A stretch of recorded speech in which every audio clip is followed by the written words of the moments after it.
Ladies and gentlemen, welcome back to Opinion Talks with Moon. And today we're here to discuss a very important topic in the entertainment world, and that is fame as a drug and the pitfalls, the high and low, and the pressure that comes with fame. And who else is better to discuss this topic with, if not the person that we have in the studio? This man epitomizes the story of grass to grace as he rose to fame after winning the biggest singing competition in Nigeria. And after then, he has morphed into a full-blown independent artist, dropping several musical projects and walked with the eyes and the mighty of the entertainment industry. Ladies and gentlemen, no other person than the vocal wizard himself, the music genius, Progress. How you doing? I'm well, man. Thank you. This introduction is amazing. Thank you. I'm like, is he talking about me or somebody else? I swear, but thank you, man. You can hear Progress giving recommendations. He's amazing. My fee has just gone up. All So right. Progress, let's just get into the topic. Tell us a little bit about your journey. Where you started from. Well, just know you started from Warri. So just tell us a little bit about your struggle as a budding artist in Warri. So So first of all, thank you again for having me. You're welcome. I was born and bred in Warri. Yeah. Obviously, everybody knows that. And I was born into a musical family. I think that was where my love for music started. Like from my family, my siblings, my mom, my dad, singing in church, singing at home. I just had this so much love for music, hearing everyone sing in the house, right? And it just became a thing for me. I just found joy in it, right? And that's one thing that's really helps me now. I find so much joy doing music, singing, performing, and all of that, right? So I joined the choir at a very early age, just there doing my thing, singing. But I just thought to myself that I really want to do music, right? I think I discovered that really early, that I wanted to do music as a career, not just sing, because there's a difference doing music and actually just like being a singer, right? So I discovered I was still a kid when I knew that I was going to do music in the long run, right? So one of the ways I thought, okay, would be a good way to start was going for competitions. I went for several competitions, not several anyways, so just three in my life. Okay. 2 here in Warri and Nigerian Idol. won all of them. Exactly. Well, yes, I did. I've been winning all my life. Ain't that that's nice? a pride. That's a Yes, pride. thanks, man. So yeah, I went for Nigerian Idol, and like they say, the rest is history. Struggles. It has not been easy. All right, trying to navigate the industry, because going into it innocently, would I say ignorantly, like ignorant in the sense that you don't know so much. Like I actually knew nothing about like the music industry, the music business, and how it works, putting out music, promoting music, performing, getting gigs, and all of that. I had absolutely no idea, right? So I'm learning in the job. I'm still learning in the job, and I'll still keep learning. So going into Nigerian Idol, it was just my love for music, right? And learning in the house, in the academy, that's Nigerian Idol, just trying to see how the industry works, and then winning. It was amazing. Yeah, before I go to my next question, asking you about if fame is a drug, because we have a lot of people say, oh, fame is a drug, it changes people and everything. But I want to ask you, you made mention of something now that you went into the industry ignorantly, you didn't know so much. And we have had cases of where people are being used in the industry. So have you ever experienced that? And can you give us a story if you have, and how you were able to, navigate through that, and, what did it really teach you in the process? So one thing that I'm grateful for is I was never used. So I'm happy about that. Okay. But the reason is because I had the right people around me.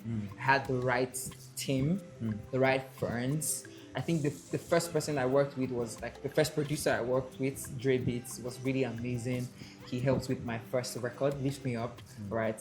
And just side to side, we're just working the process out and all of that. And then the people that I'm working with now are just absolutely amazing, teaching me, okay, this is what you do. I had my lawyer by my side always from the get-go, right? So I think that also helped, right? So if there was anything, any paperwork, any legal thing, I have my lawyer go through it before signing, before doing anything. So I don't think I found myself in a position where, okay, I was used or I was played or anything, but it's possible.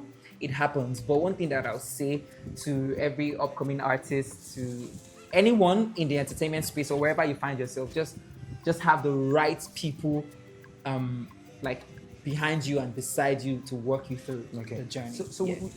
I like that. I like that. We're going to come to that. So I want to ask you a very important question now.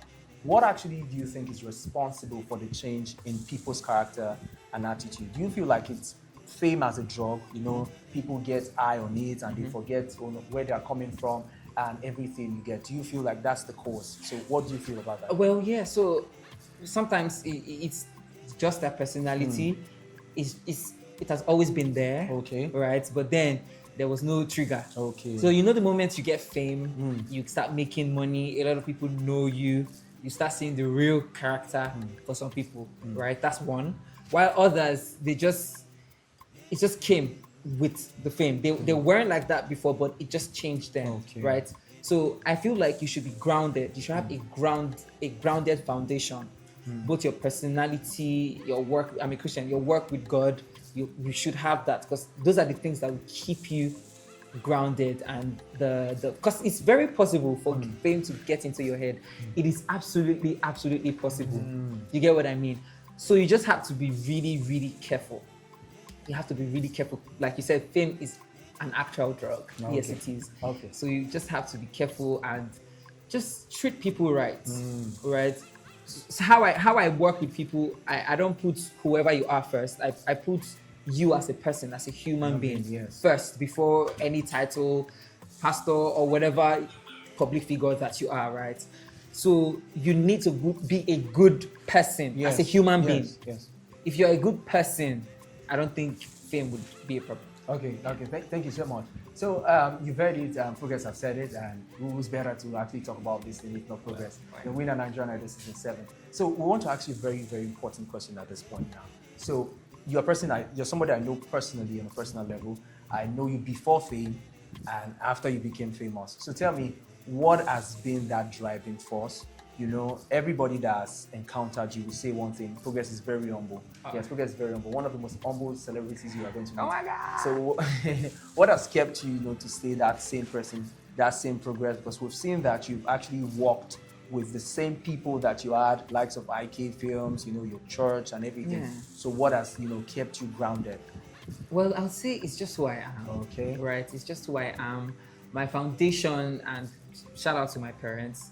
They really, I worry they talk and they train you. And when they train people. Shout out to mommy and daddy. Yeah, thank you. I Yes, love you guys so much. So I think it's just my person, right? And I never want to lose that.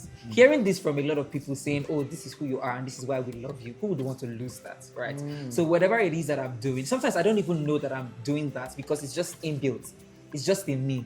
That's my personality. That's my person. So I would keep doing that, right? So I never want to lose my people. I never want to lose. Relationships matter to me, and I never want to lose that. The ones that I've made before fame, or the ones that I've made while at it, I don't want to lose that. Any relationship that is good to me, that is favorable to me, I don't want to lose that. So I have to be grounded. Yeah. You get what I mean? Yeah. I would really love for this conversation to be very long because it's always a delight talking to you anyways. But before you go, because we're almost coming to the end of this segment. So before you go, just what is your advice to upcoming, musicians, upcoming artists, people who want to, aspire to, win Nigerian Idol? Because of a truth, if we are being factual and pay attention to the statistics, you are one of the person that has successfully use this and utilize it in a great way, and you are still utilizing it. Yeah. Because I saw your recent project with Bimbo Ademoye, and that is very good. Bimbo. Yes, that's very good. So we've not seen people who has won,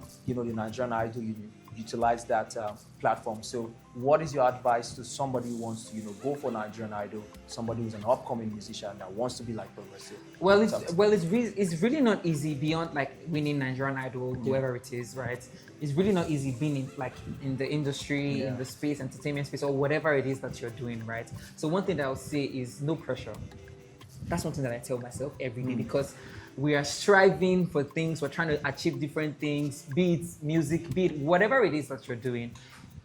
Just don't pressure yourself, right? Don't pressure yourself. Dream big, be ambitious, aspire for great things, but at the end of the day, don't pressure yourself, right? And also don't give up. keep going. Everybody has their journey. I Yeah. have mine. I'm running with mine. God is blessing me. God is helping me. You have yours rather. So you wouldn't look at somebody else and say, "Oh, this person is doing greatly. I don't think I am. What am I doing with my life?" You are actually on the right track. Everybody, we're all running the race. Some persons will get there first. Others will come there later. You get what I mean? So just when it's your time, right? So wherever you are, just be grounded, be focused, dream, keep dreaming. It's all going to come to a reality. Okay, thank you very much, Progress. So lastly, Progress, tell us what should we be looking out for in terms of your release with your project, and where do you see yourself in the next 5 to 10 years as an artist? So just expect more music. It's a new year, 2025. Expect more music. From my recent project, This Is My Exodus. Expect some visuals. I'm working on some amazing visuals. Yeah. And then, movies. You see a couple of movies. Wow. We look forward to that. And more movie soundtrack as well. Thank you so much, Progress, for coming. And this is a wrap here at Opinion Talks with Moon. It's been an exciting time, and we want you, the viewers, obviously, to join in the conversation. Tell us your opinion, what you think about fame and fame as a drug also. So we'll be right there to have a conversation with you. Thank you. I remain your wonderful Evansville, and it's bye-bye from Progress. Thank you so much for coming.